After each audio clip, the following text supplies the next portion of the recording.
So I've had the same question posed of me by 3 different people in each of the last 3 days. And I want to let you in on it because you might be asking yourself the same question or might be wondering the same thing. Now the question is how do I get my career to the next level?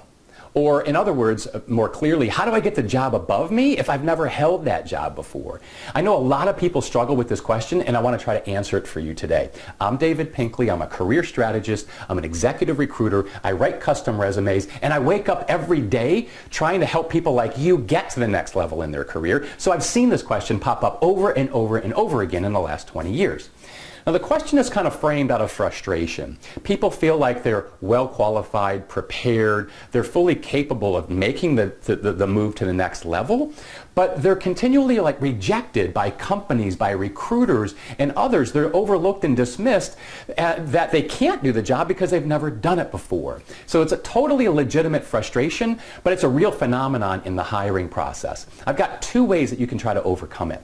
The first has to do with your resume. You have to rethink the way you're writing your resume.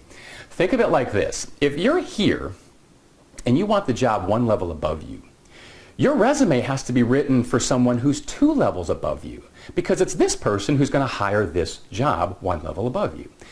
The reason I say that as a recruiter, I see so many resumes that are just mired in detail and these long histories of all of these technical things that you've done. But frankly, the person who's 2 levels higher than you, they don't really care about all that detail. They have a very different way of assessing a candidate for this job than the job that you've done in the past. So you have to think about the way that you're messaging your value proposition and the way that you're structuring your entire resume and the way that you approach the interview process. That's the first thing that you can do to overcome this. The second thing has to do with the way that you go about job searching. So if you're here and you want the job 1 level higher, it's easy to dismiss all of the opportunities that don't look like a direct, immediate promotion. You dismiss the calls from the recruiter. You don't investigate the opportunity at another company. You see jobs online and you just dismiss them all because they don't look like direct promotions. Well, here's a different way of thinking about it. Think about the possibility, I'm not saying you have to do this or should do this, but it's a possibility that instead of going into the next job directly in a new company, think about going to a new company in a lateral role so long as there's a very clear pathway for you to be trained and groomed for that promotion in the new company.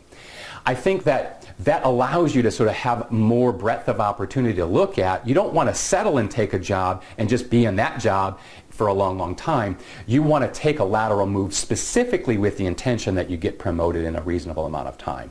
So there's 2 different ways that you can try to solve this problem. 1 is with your resume. 2 is by changing the way that you're approaching the job market. I hope that helps you. I'm David Pinkley, happy to answer any more of your questions, and I wish you the best in your job search.